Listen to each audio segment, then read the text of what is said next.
David Rothenberg is a distinguished professor of philosophy and music at the New Jersey Institute of Technology. I mentioned his pioneering work in human nature music performance. His research is really varied. He's written, published about 40 albums of music, original music, and also written several books, including Why Birds Sing, which is an exploration of the astonishing richness of birdsong through aesthetics and science. He's written a book that was The 1,000 Mile Song that explores performance with whales, and it was produced into a French television show. And a new edition of 1,000 Mile Song was released in 2023 under the title Whale Music. So his work has really crossed over between scholarship and music performance, and he's often in collaboration with scientists. And so it's really a great pleasure to have David Rothenberg here, and I'd like to ask you to welcome him.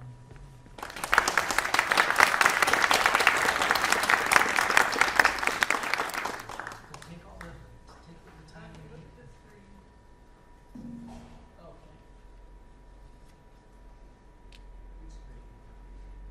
Good stuff. Yeah. Do you need to be on the Wi-Fi? No, never.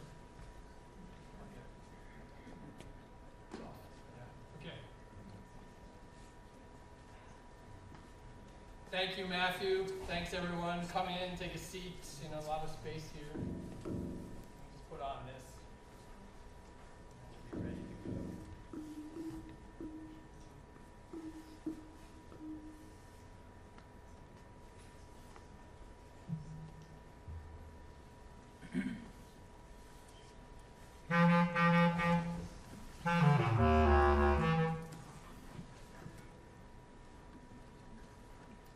I have to play on this. Wow, you need some space? Okay.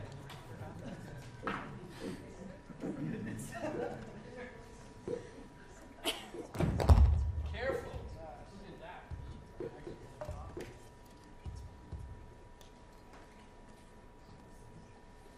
All right.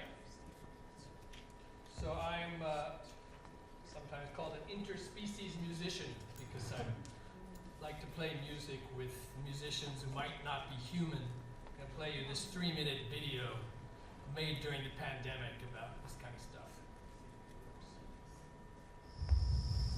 I'm so happy to be invited today to play along with this distinguished orchestra. These guys are really old school, and there's so much wisdom you can hear in the real greats. We've got Carolina ground crickets, bush katydids, tree crickets, and a whole distinguished ensemble.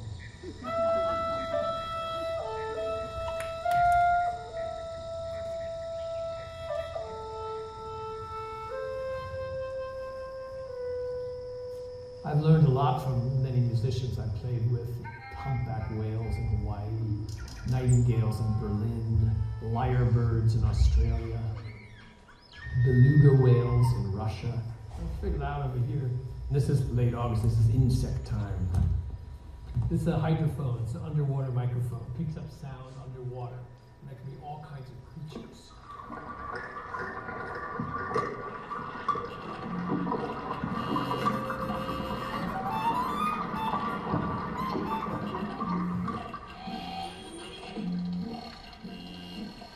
A whole human interest in noise as music. Technologies that make washes of sounds, distorted guitars, electronic instruments. It all comes back to this world of bug sound.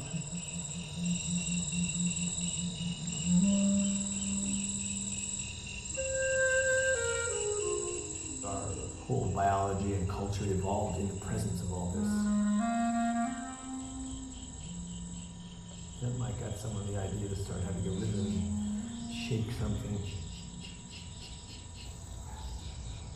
These layers of rhythms. One is going, another's going, and then the katydids are going.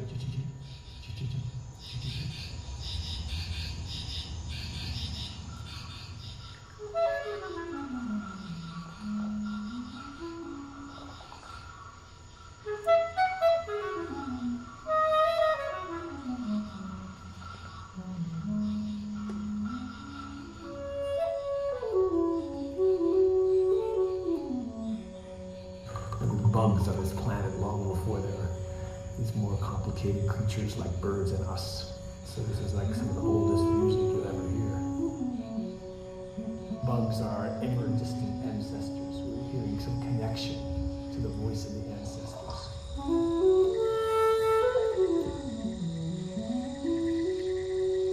The insects remind us where we came from.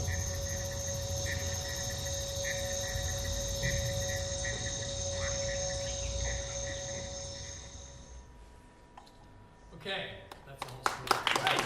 So all of that music is live. It was done live out there with these bugs in the pandemic when you're not allowed to do anything except go outside. So this is a really fun thing to do. That's the only way we could get somebody like Louis Rapkin, a real pro director and editor, to have the time to make something like this. So,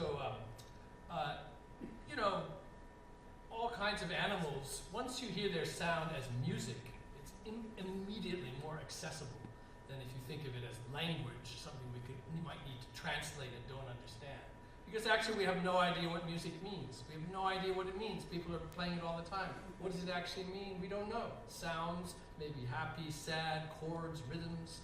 We can't really express it in a way separate from the music. It just is there and you need to hear the music. I think I first thought it was interesting to play music with animals when I was wandering around the National Aviary. This is like 25 years ago or something. Yes, that actually is me.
You know, I had taken biology classes. I knew that male birds were mostly singing and they were trying to defend their territories and attract a mate. And that probably something like that was going on here. But you know, no, it's not the case with this bird, the white-crested laughing thrush. Of course you all knew that's what this was. This is in Pittsburgh in the National Aviary. This species of bird, this is what leads like a musician to want to go read science. Like, what do we know about this bird? Not very much. There were only 2 papers on this bird, this incredible song written by one professor at SUNY Stony Brook. And he pointed out that like the males and females talk, they kind of sing together in this species because they live in thickets where they can't see each other. The males and females are both making these sounds, kind of like cardinals, they also do that. That's the closest around here. And then, you know, that's kind of why he wanted to make some sounds. There weren't any females around. And he was looking for some interaction. If you go now, there's now more of these birds, and they're often together, and so you hear them interacting back and forth. So this is what got me interested in like maybe music could help us understand what birds are doing, even scientifically and artistically all together. And of course, people have been thinking about this for a while, like birds among natural sounds, natural creatures. People call birds' sounds songs in many human languages. So we recognize there's something musical going on. Not all languages, but a lot of them. And you take something like the veery, which I bet you could find these around here. Are there veeries? This bird is named after this sound, which is a veerying kind of sound. And what's amazing is when you slow it down, it becomes this.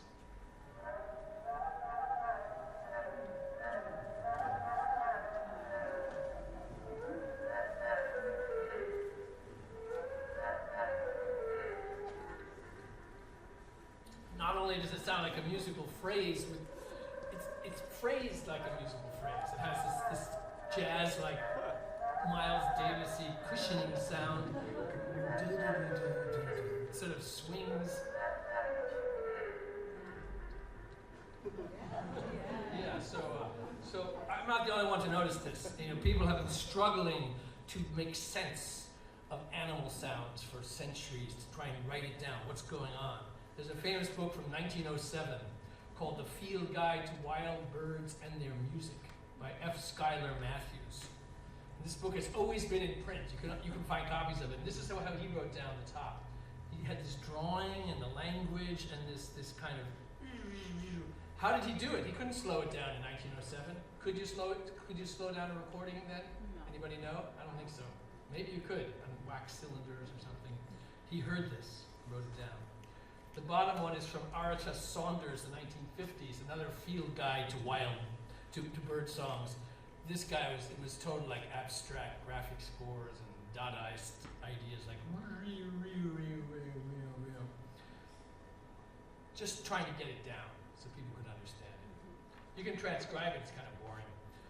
And many people transcribe bird songs now. I just tried to sort of show the swing-like quality.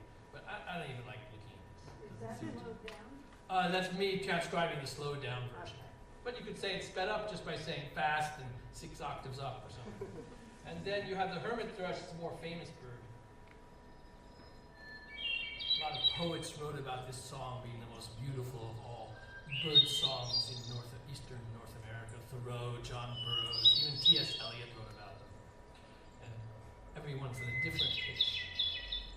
And you slow it down, it starts to get in the human realm of comprehension.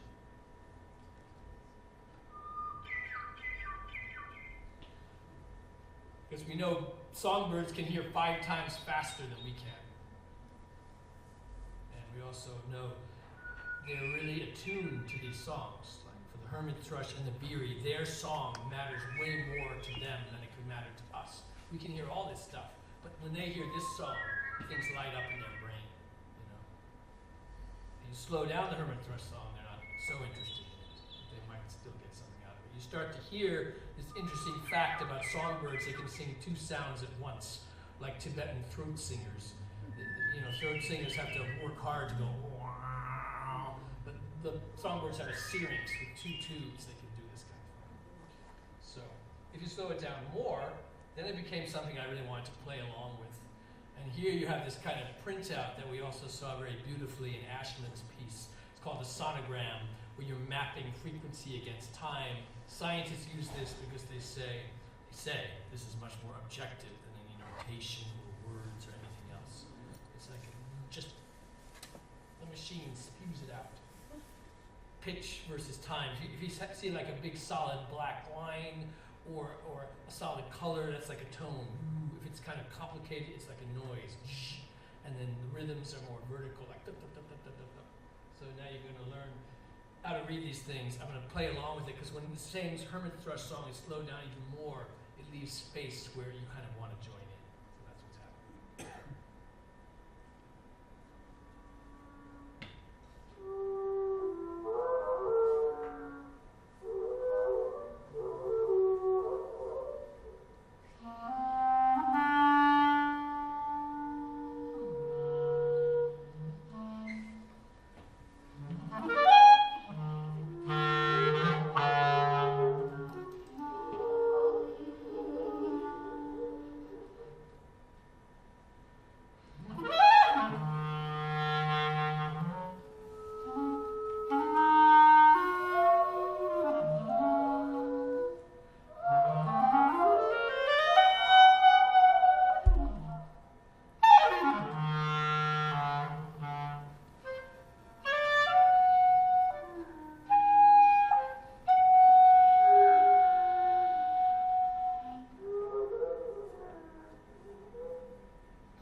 you're used to hearing human music. But music can be all kinds of patterns and sounds.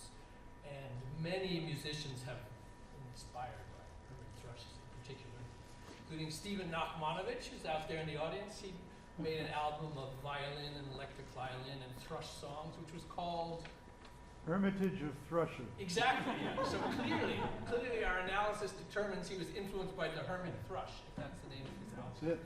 And yeah, so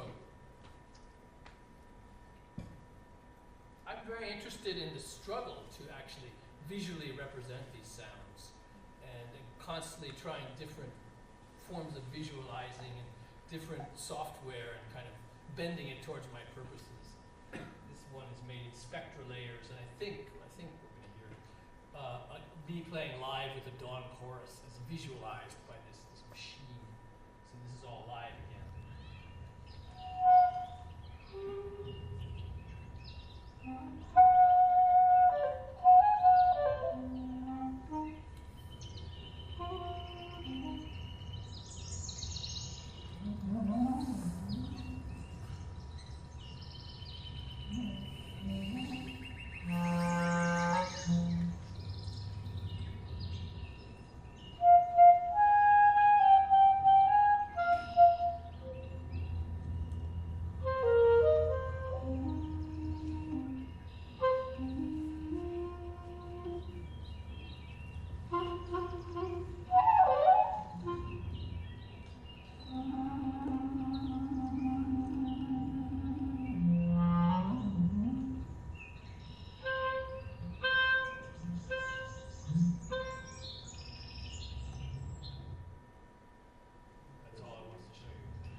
It's important to note there's a lot of cars and motorcycles and plane sounds here.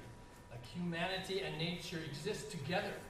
We have to admit that if there's any way for us to survive in this world, it's going to be human sounds and bird sounds and bug sounds all together. We're all in this world together. And, the idea of nature sounds without us, that's a world where there's no place for humans. We figure out how we can all connect and join in with this. We're not going to talk about that. But anyway, so what we're now going to hear is the first of two pieces played by this wonderful ensemble. And next we're going to talk about either whales or nightingales or pond sounds, I'm not sure. But this piece, I can tell you, is called LOON ASYLUM. And ASYLUM is what you call a group of loons, like a murder of crows, an asylum of loons, believe it or not. If you look into etymology, we'll learn that all these weird names for animals were invented as a joke. But they're there. An asylum of loons. Anybody ever heard of loon? What's a loon? Yeah. Okay, so loons are these. Can we hear some more? Okay, so the loon is a beautiful black and white bird. It's the first bird in the bird book, traditionally, because it's the most primitive. They're related, they're like dinosaurs, basically. Dinosaurs, as you know, were singing all the time, and that's why we love them so much. We're also singing all the time. Canadian national bird. Which? Canadian. Exactly. There's a lot of loons. $1 in Canada is a loonie. And this piece was commissioned by an orchestra in Minnesota, because I said, what bird is important there? They said the loon. So this was my plan to compose a piece based on loon sounds. I said, okay, first thing we're going to do, members of the orchestra have a blind audition imitating loons. They go behind a curtain like real orchestra auditions. You can't be biased by what your musician looks like. You just listen to them be loons. They said, no way are we doing that. That was my first problem with them. Then I produced this graphic score with all these diagrams, pictures of loons, quotes from Native American loon stories. They said, where are all the parts? I go, this is it. You got to figure it out. They said, what? I said, it's 2022. Surely you've seen scores like this before. So they did perform the piece. It was quite successful, but they were kind of hostile to the idea. The exact opposite of this beautiful ensemble of University of Virginia PhD students. Is everyone a PhD student playing? Yeah, and they not only immediately got into the piece, but they transformed it, added all this software, and connected everyone in this amazingly cool way, which you're about to hear. So this is LOON ASYLUM. This is the second public performance of this piece, and it's totally different than that. Because it's going to be so radical, I have to make sure to record it right now. I know you guys are recording it, but you're never going to give me that recording. So I have to do it myself.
PhD students, it should be in something like this. It's a great place to get a PhD. Okay, well, you've inspired me to actually talk about whales because whales are interesting.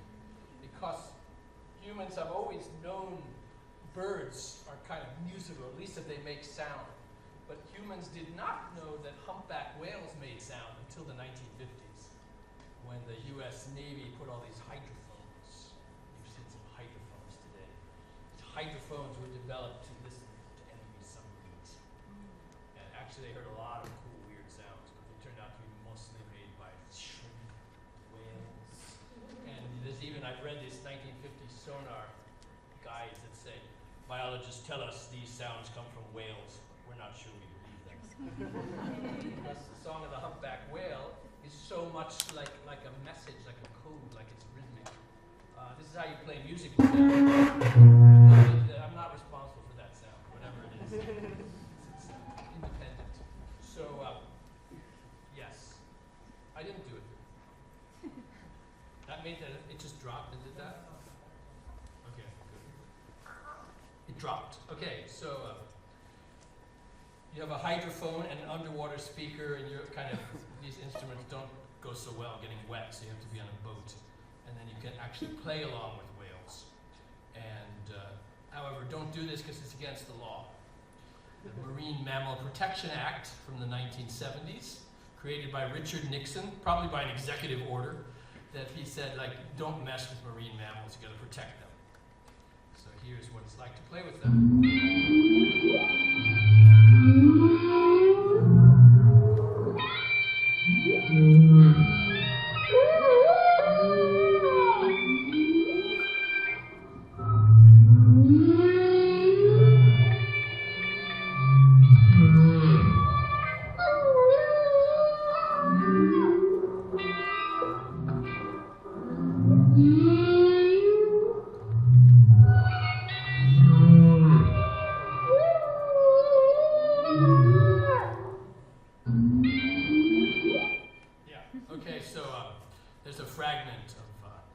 Years of live music with whales. You're not quite sure what they're doing. I'm going to skip this video of us doing this because you've seen enough videos of me doing fun things. It's more fun to be here. The story of humans getting interested in humpback whale song is quite an interesting one that began with the late Roger Payne, who's sitting here on the right, a whale scientist who he didn't make the famous recordings of humpback whales at the beginning. They were by Frank Watlington, sonar operator off of Bermuda. He had these recordings and he said, oh, these sound beautiful. And then the Navy said, you can't tell people about this.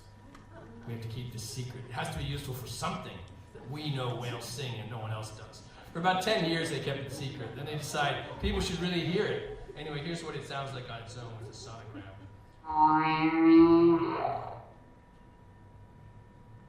I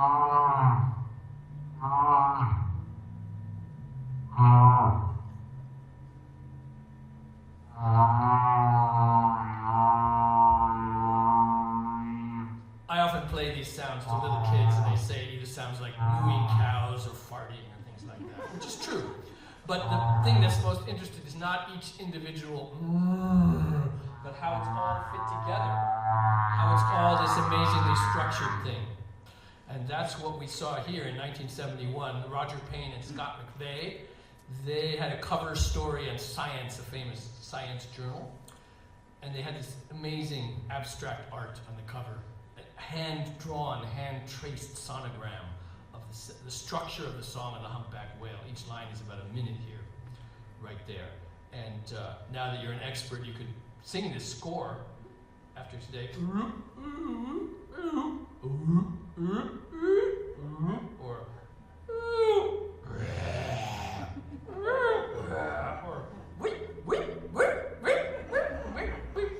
so I imagine every scientist who got this in the mail, they just took it up and started singing right away.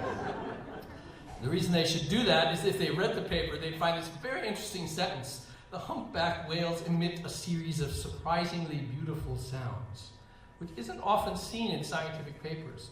And there's no science paper since this that has mentioned anything about beautiful sounds. But since these guys were kind of, it was 1971, And they're kind of like hippie scientists that they could say, it's just so beautiful. And we still have Scott McVeigh around to talk to about this, and he'll still say, oh, these are the most beautiful things I've ever heard. And they put out this album. Some versions, like the one I have no text on the cover, so it's like the white album, whale songs.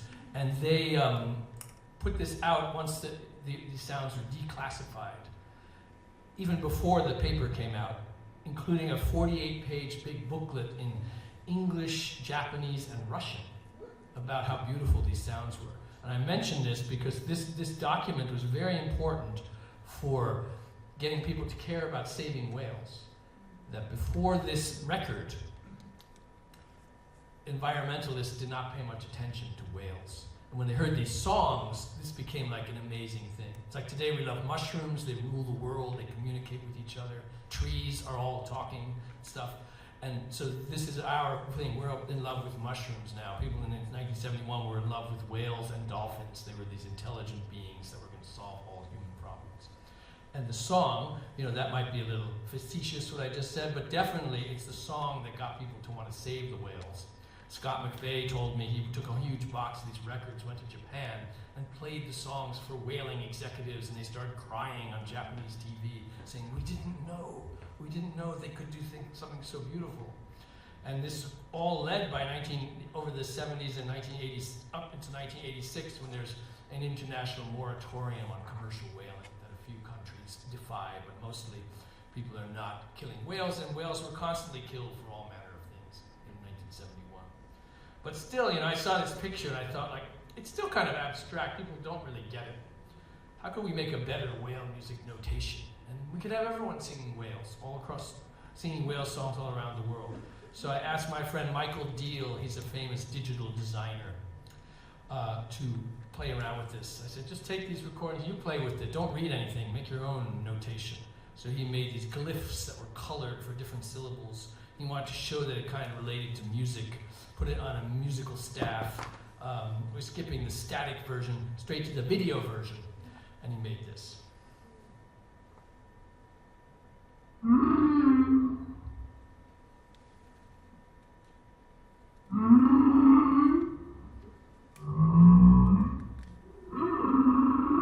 This is the actual sound, not slowed down or sped up or pitch changed. But the snapping shrimp were taken out. There's no background noises.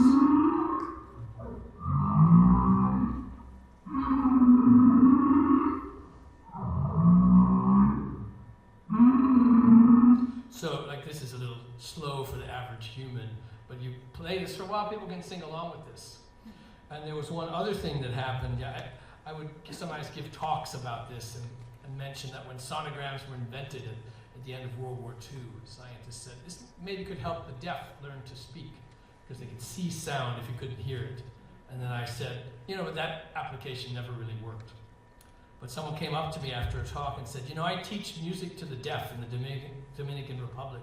If I show this to my students, they're going to be singing along with whales in 5 minutes. It's going to work great. And I know we have whales in the Dominican Republic, so let's go.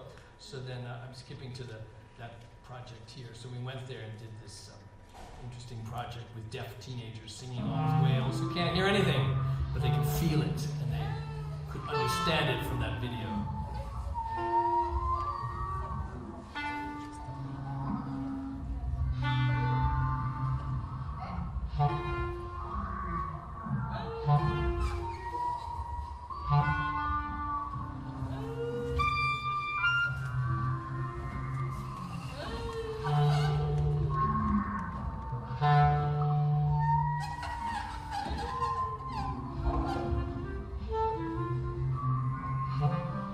Sound and music of whales can actually touch people who can't hear it, but can totally feel it and get it.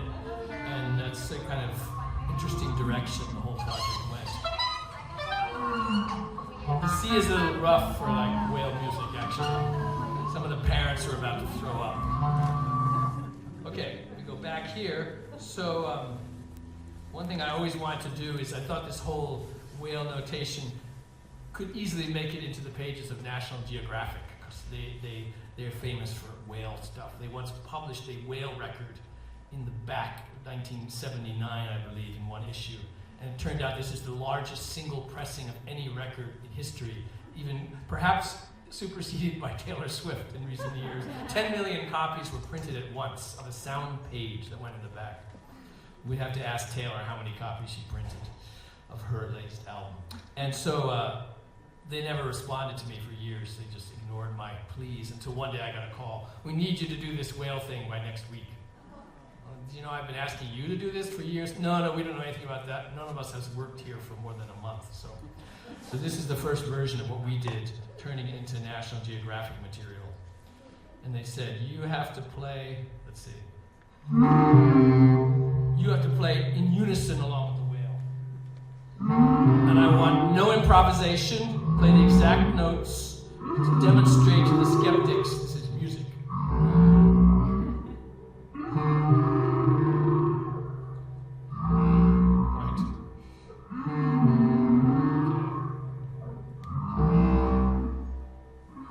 After hearing this, my best friend from childhood said, that whale sounds way more like a bass clarinet than you.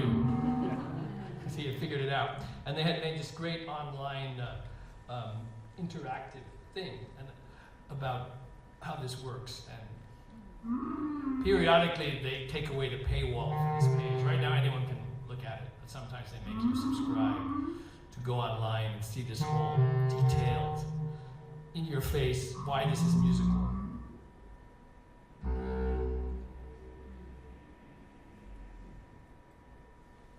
This is the video version, in case they take it down forever. I wanted to have some record that it existed. So this is it. I put this all in here because it's all about how you take the science, how you take the music, make it accessible to the most people so they get a sense of what's going on. Which isn't always my interest, because I want to push people to accept ever stranger sounds as being musical. They've taken a lot of stuff from that paper by McVeigh and Payne and turned it into this interactive thing.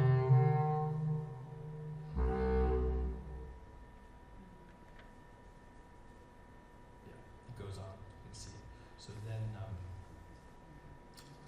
let's see. Any questions? This moment in the middle, yes?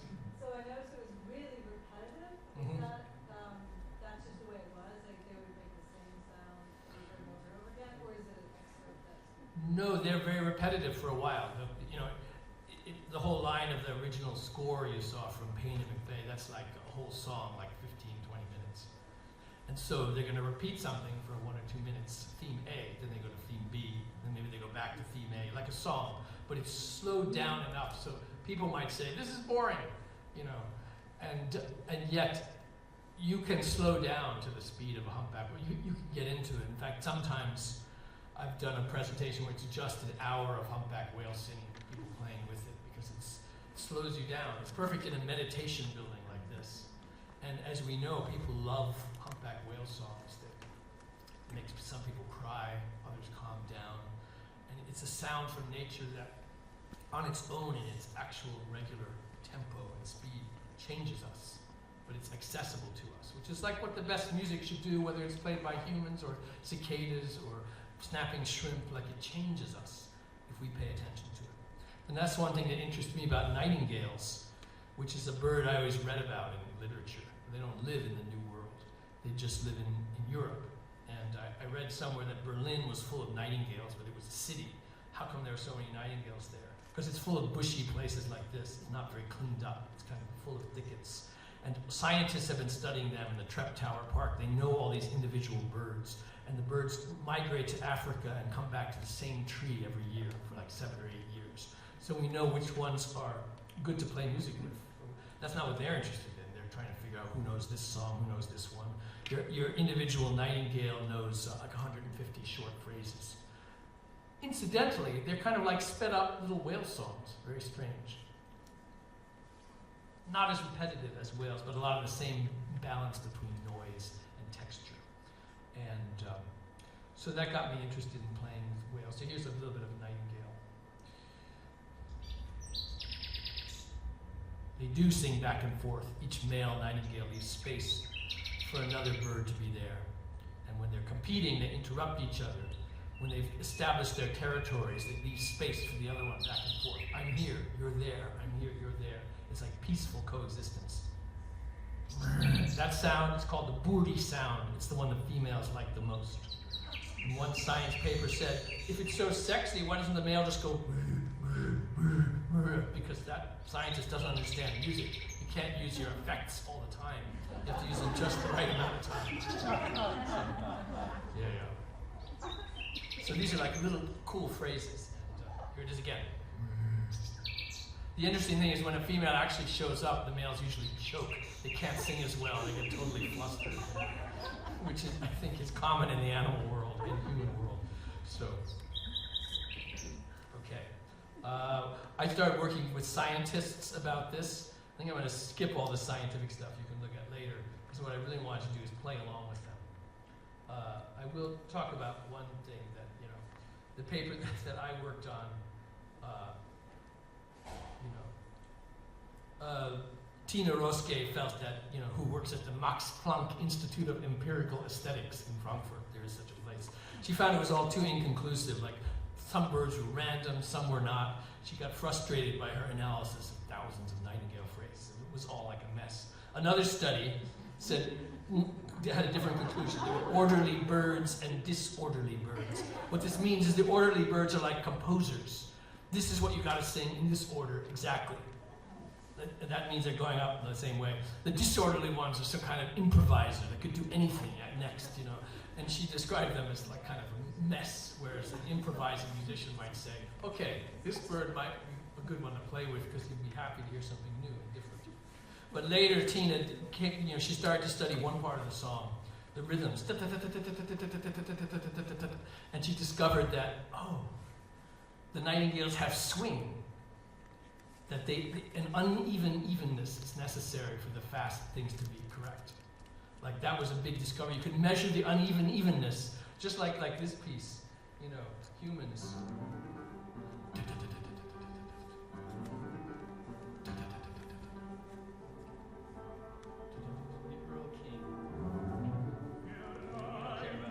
But just the rhythm. You can't be too much like a machine. Like your teacher will say, you're playing the piano, don't sound wooden, don't sound like a machine. Once more, with feeling. The birds are doing the same thing. That's why it's musical. And here we come to the big thing, the musical. Why are bird sound songs? Because they are like music. A phrase has to be performed with a kind of certain performative quality. The veery has to go, it has to have that swing sound, that cushioning sound. Slow it down, we can hear it too, but they can hear it when it's fast. It needs to be performed a certain way. And the performance, the structure of the sound, doesn't have to do with its meaning and function. Because all these bird songs, most of them, the males are trying to defend a territory and attract a mate. That's what you learn in biology class. But that doesn't say why the veery goes do-do-do-do-do-do-do, and the hermit thrush goes. It has nothing to say about what exactly is sung. It's a musical question that scientists tend not to look at. And that's why music can help our understanding. I would say, though, that science and music of natural phenomena, art and science, there isn't one that's more objective or accurate than the other. There's different human ways of knowing. For example, if I want to do science of playing music with whales, I got to do it like 1,000 times and measure, does the whale change what he's doing if I'm playing? Yeah, it sounds like sometimes he does. I don't know, I don't have enough data unless I do it many, many times and count. But as a musician, as an artist, I can do it once and it sounds cool and say, yeah, this is nice. I like this. It's a different criteria for truth. I find often working with artists and scientists working together, they don't understand this. So an artist says, why doesn't this scientist listen to what I say? They'll say, where is your data? And, the best art-science collaborations work this out. They kind of figure out what each side has to offer the other. So I skipped all the nightingale science because I wanted to show you what it's like to play along with these birds. And I was really interested in what happened when you bring people out to do it for the first time. So we made this film called Nightingales in Berlin. We've got all kinds of musicians, because Berlin is full of musicians from all over the world, to go out and sing and play with these birds. Keep it slow.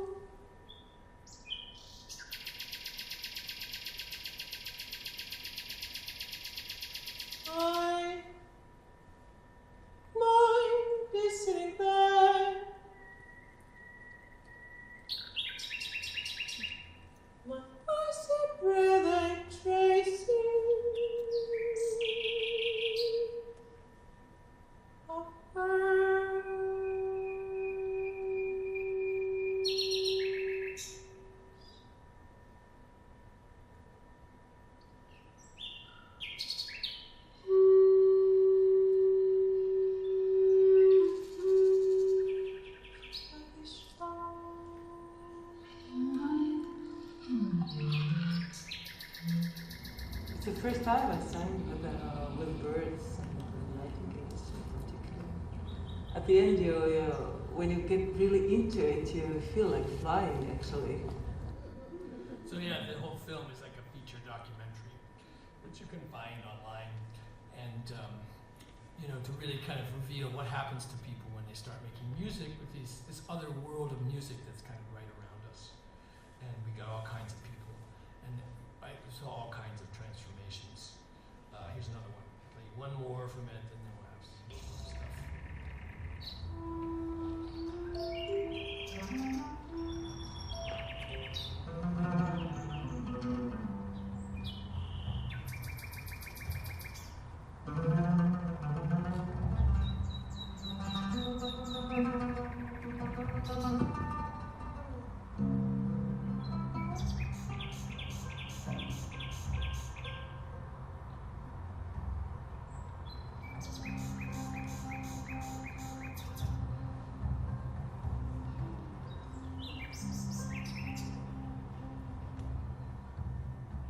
It's my first time to play with a free bird. As I was a kid, we used to have a canary, but in a cage. Then we started, me and my brother, whistling to him. So it was like as if we are three brothers, not two, but one very sad in a cage.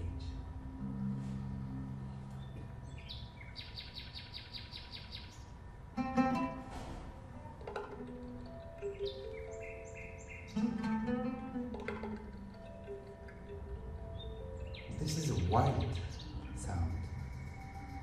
This is a free one. Has no barriers, has no limits. He can make as many phrases as he wants. Hoping for something, longing for something. This bird is always an immigrant. Does he feel home? Once it's hot, he travels. Once it's cold, he changes place. Is this tree today his home? What about tomorrow? Does he care about tomorrow?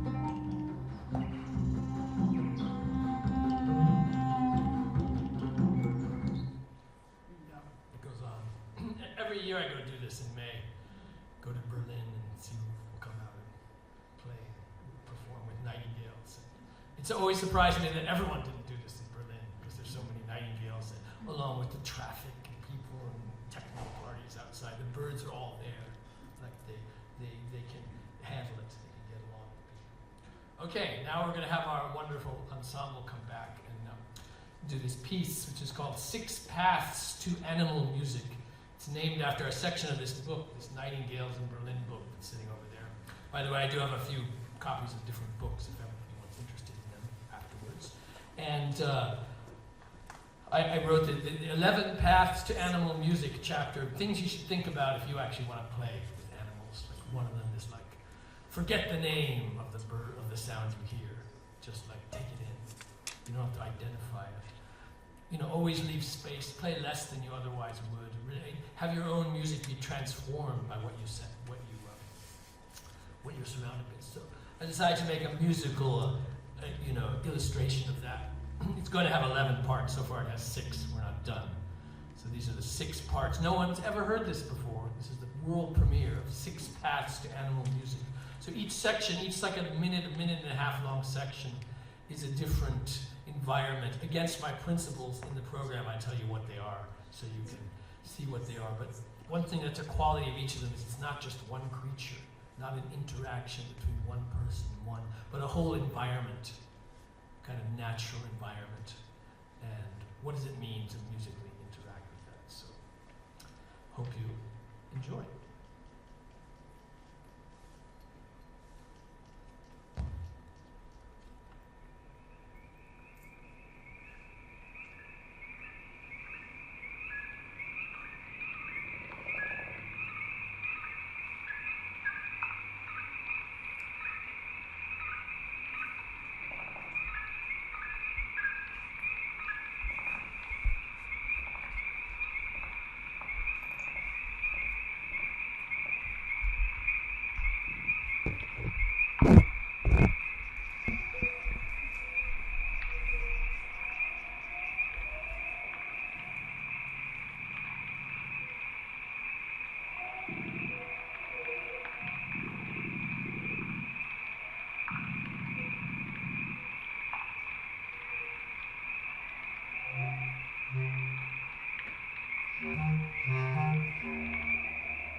start to listen to the sounds of the natural world, consider that this could be music. Let's consider it as music, then all kinds of possibilities. Any questions? Yeah? Yeah, you mentioned that that the songbirds are listening 5 times faster than us. Has there been any work with playing the songs that you guys write back to them faster? Yeah, some people do that. They just take something and speed it up and, you know, have a bird. What's the bird going to respond to? There isn't, it's more usual for a scientist to play back the bird's own song and tweak it a little bit. For example, there's 3 familiar birds around here, the catbird, the brown thrasher, and the mockingbird. They each have they have complicated songs, but kind of recognizably so. And you can turn a catbird song into a thrasher-like song, which has a lot of double repetitions, or a mockingbird song that has 3, 4, and 5 type repetitions. And you can start to get them more interested by morphing one sound into another. Like there's a little bit of research on that. Thank you. Yeah. Yes. Were all the sounds on that natural sounds, or were some of them created? They were all natural. There was one bird that was pitched down and slowed down, only one, which was the Blythe's reed warbler, like the 3rd thing. The other sounds, incredibly, I would say, are natural. Oh, sorry, also the death's head hawk moth was also slowed down a bit, but not too much. This kind of moth, which has a lot of weird things about it, like it has a skull on the back of its head. This pattern is really scary. They're like this big. If you pick one up, it starts to go. And so that one was also slowed down a bit. So this moth is like really scary. It does things to scare you. And so, but the other ones were natural, including the wild boar at the end. I just left some microphone out in Estonia at 5 a.m. And dawn is really slow in the northern latitudes, 3 hours of dawn stuff. And I just went to sleep. And when I listened later, there was this grumbling animal like next to the microphone. And I asked the people there, they go, oh, we haven't heard any wild boar here in quite some time. If that's what that is. You know, he didn't eat the microphone, maybe almost. Maybe he went to sleep and was snoring. I don't know. People accused the sound of being me snoring, but I was like a whole different. Yes. Mm-hmm. Thank you for your LOON calls. I loved hearing you do the LOON calls, and I appreciated your story about the musicians being afraid to try doing the LOON calls, right? Mm-hmm. I understand why, because it's hard. It's not like you can just it takes some practice, I'm sure. So I just wanted to ask, do you do other bird calls? Do you know other people who do bird I know calls? people who can imitate every bird. Yeah. It used to be this kind of vaudeville performance thing to be a bird impersonator. Somebody just asked me for a blurb for the back of a book that's about to come out about these two French guys who are famous bird impersonators, their life story. So I don't tend to do that. The reason I like imitating LOON calls so much is because when I went to summer camp in Vermont when I was 12, I really got obsessed with loons. And would just go out and sing with them and always remembered that. And so I have a particular fondness for imitating loons. And in general, when I'm playing with birds, I try not to imitate them too much. I kind of want to engage, make a music that neither species could make alone. Like we both have to be there. And you know, in my experience, birds and many other animals are interested in many other sounds besides the sounds they make. And a future book I'd like to write about this, like how everyone listens to each other. And the first part of the animal music, you hear this very perplexing recording that I made this year. Like these frogs are singing, and then there's this other sound. I said, what is that, another frog? It turned out it's a bird called the sora that sounds like frogs, and you never see them. And just a few weeks a year when the frogs are singing, these birds are also there doing that. And that was kind of a remarkable thing to discover, that there's interspecies music right there. A bird singing with the frogs. And you know, to be lucky enough to hear that just by chance, like, oh, this is really a rare thing. And so there's interspecies music out there. I have some duets between song thrushes and nightingales from Berlin, where these two species are performing with each other. And presumably they're actually listening for their own species, but some other bird is there, and they're still making music together. Yes? Thank you very much, Lee. When you change the pitch, speed up or slow down, and then put that sound, that music back in the world, do we know if other species are also tuning in differently and changing? Cows, trees? Yeah, if you do it somewhere where there's all kinds of birds, different species might react. But I think they react to all kinds of sounds. And you know, just now, there's more study of, say, dawn choruses, many sounds from different birds. How does the different species pay attention to each other, which certainly happens. Certainly in rainforests, like I was just in the Colombian Amazon for the first time, and there's so many species of birds. Each one has a very short, simple song, and they kind of overlap. There aren't so many birds with long sounds. It's like a moment, and they're so different from each other that they sort of stand out. But one might make a sound, and another one will also then start. Or frogs might have these regular rhythms, like boop, boop, boop, and then the birds will start singing. And you definitely notice these overlaps, and this kind of musical, ecological soundscape, study is just sort of getting off the ground now that we can analyze huge amounts of data and conclude things about it. You can have computers just listening to thousands of hours of dawn choruses and conclude things. However, I still say that the best research on complicated soundscapes is by individual humans who pick up on something. Like the machines are not so great at figuring out what's going on. There's a lot of news recently about trying to decode sperm whales with AI and stuff like that. It's in the news every other week. It's in the news every other week because you can get a lot of money to do that because there's so much money in tech. But the stuff that they're doing was figured out by Hal Whitehead in the 80s, 70s and 80s. He sailed around the Pacific listening to whales. He figured out what was happening by listening. Without him doing that, AI would be useless. And this is a big theme, and people overemphasize how much computers are doing for us. And they're doing a lot, but human insight, paying attention to nature is extremely important, and fewer scientists are doing that now. They don't spend as much time out in the field. Like Margaret Morse Nice in the 1930s spent 10 years listening to song sparrows. He wrote 2 600-page books, studies in the life history of the song sparrow. No machine would write those books or spend that much time paying attention to these birds. She had to do that research. Yeah. I want to thank you so much for your enthusiasm, your excitement. You hear so much more than I do. Because I'm seeing you respond to later, sort of totally getting into it. It's like seeing you rocking out. I hope so. Yeah, and it's wonderful. And I want that. Go out, you can go out and do it, or maybe something else will grab you. Like, you have to do this while the news is so depressing every day. Like, you have to get some other news, like, oh, this is interesting, you know. I think it's almost like the way I see it is you're able to quiet down your nervous system, or you're just able to quiet, shut it down, or you just get out of their own way, and you become part of that bird ensemble. You're showing up and joining that. And it's just so, it's just amazing how, that's very important to calm our nervous system down like that. We so enjoy that. And I just see you demonstrating this, it's very encouraging. Thank you.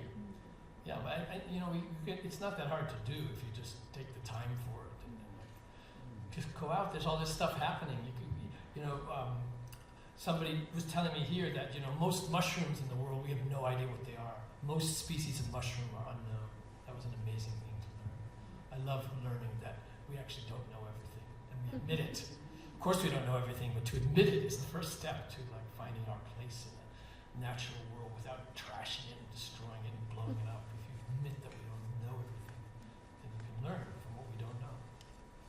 Yes, right here. I really enjoyed and appreciated our world premiere, especially in this space, and that it was deliberately orchestrated to be surround sound.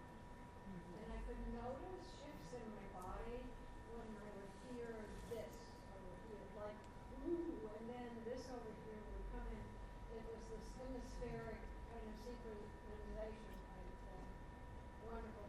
Thanks, I'm glad that it worked. That was the idea that Matthew came up with. Everyone has their own speaker. It's all around here, and then they're listening, and they all fit together. I think it worked.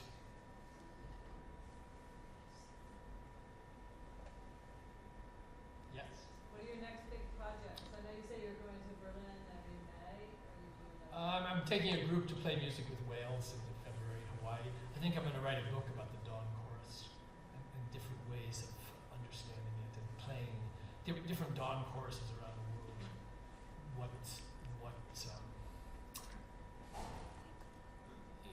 What happens when you get up early and go out and listen, and it's not just going to be birds, it's going to be people. And I'm very interested in this project by Diego Soto. He just got his PhD at Yale in forestry. He's from Ecuador or Uruguay, one of these places. But he noticed that we don't have much data about the birds in areas where black people live, because the white ornithologists are afraid to go there and collect the data. So the data is skewed if you look at maps about where birds are singing. Just assume there aren't any there because the people collecting this data don't go there. And so that seems like an interesting thing to rectify. You just go these places, and I'm sure it's full of people listening to birds who just aren't, on the same places recording what's going on, and things like this. Surprising dawn chorus type stories. Who's actually awake? What's going on? Yeah. There must be animals that communicate using frequencies that we have trouble hearing. And do you know anything about trying to take that, things that we can measure with instruments but not hear, and turn that into something we can hear? Yeah, you can just transpose it down. That's how you study bat sounds. You can get a bat detector that automatically pitches the sounds down. Bats are doing many interesting things. There's one sonogram I made from the Amazon. I was interested in these melodic frogs that were going like, what? Is that one frog? 3 different ones? So I was looking at the image, but the most interesting part of the image was high. Sounds that sounded to me like just a screeching noise. But visually, it was all organized. There were all these things happening at the upper limits of human hearing and higher I said, well, this is interesting. You know, sometimes you see things that you can't hear. And that's the wonderful thing about this visualization. You can zoom in on something. You can notice things that, you know, the ear is just part of the understanding. And you can also adjust things so that we can hear them. So yeah, you're absolutely right. There's various animals that hear things that are too low, that are too high. And then many insects communicate with vibration. Where you're just sort of feeling things. Tree hoppers, little bugs this big, they vibrate the stems and have very complicated musical interactions. Like you can't believe the complexity of what they're doing. And sorry, one thing also discovered by someone in Sweden in the 1940s, Frey Ossian Nilsson. He was listening to the glass straw to vibrations that he thought the insects were doing, and it was like Horton Hears a Who. People thought he was crazy, he was making all this up. And later they invented something called a laser vibrometer that measures the movement of the twigs, and that's what people use now. But he wrote a book called Insect Drummers, which is great, you know. And it's like, people just thought it was made up, like the canals on Mars. And so, yes, so there's always daring individuals pushing the limits of sense and possibility. You know, Wallace Craig, he wrote a 200-page book on a 3-note bird song, the Eastern wood pewee. Pew-wee, pew, pew-wee, pew. I guess 4 notes, 5. And then he thought that was the most beautiful of all bird songs. He was going to explain it to us, 200 pages. Everyone should read it. Yeah. Yeah. Yes. When you join the birds ensemble, and they're interested in joining them, when they join, when they in return hear your instrument, and they start changing, they're mimicking you. They're doing kind of their thing. It depends on the bird. A bird like a catbird knows a lot of different phrases. They mostly do their song, but the way they relate to each other, they just hear and feel a sound in kind of more complex, interactive ways that I think is generally recognized. And you can find that in the most regular dawn chorus places. But lots of odd things happen when you do this. I discovered there's a bird called the broad-winged hawk. It's a very small hawk, and it tends to follow you around. So, and then the hawks come, and the other birds don't like this. They kind of associate me with this hawk as kind of following me. Like, why are you bringing this guy here? He could eat us, you know. And they kind of like, I didn't know anything about this bird until my friend, who's Chip Blake, who's a big ornithologist. He said, the broad-winged hawk. Once you learn about them, you'll find them everywhere. Like, it's true. And so you sort of, you know, surprising things can happen. And like aggressive birds like song sparrows and Carolina wrens will come in your face, you know, just like, kind of getting more agitated, but they're not like, you know, they're kind of into it. It's not like they don't, you know, they kind of enjoy the interaction, or they seem to be more competing with sounds than other ones. You know, it's hard to know, of course. Everyone's accused of anthropomorphism. You start to say it's all music and things like that. So, but why not? You know, Katie Payne, the famous researcher on whales and elephants, saying, why is it more scientific to assume that animals don't enjoy singing? Why is that more scientific than saying, of course they do? Why is it more scientific to imagine every animal like some machine doing everything according to plan? Because look at nature. These things didn't evolve according to some grand plan. Like weird, cool stuff just happened. Peacocks are not very cool. That's not a useful thing to evolve, all this crazy tail you have to carry around. This weird displays, like, you know, weird, crazy stuff is part of natural selection, sexual selection. So if you wind back evolution millions of years, you're going to get totally different animals if you started again. It didn't have to be like this. Anybody else? Thanks a lot. This is a beautiful place. This is a kind of rare and valuable event. We're really lucky to have this kind of thing happening. It's really, really great. Thank you all so much for coming tonight. I just want to, you know, if you want to talk more with David, it's a very rare time to have him here. And I just want to say that you're welcome to come to the after-party reception that we're having. It's at a house, and the address is 1118 St. Charles Court. You can write that down, or you can come up and I'll give it to you if you feel like coming. 1118 St. Charles Court. St. Charles? And we'll be there after we break down here, probably about, 6:30. So come on over if you really want to talk. This is a really wonderful occasion to have David. So thank you so much all for being here. Thanks a lot. David, all the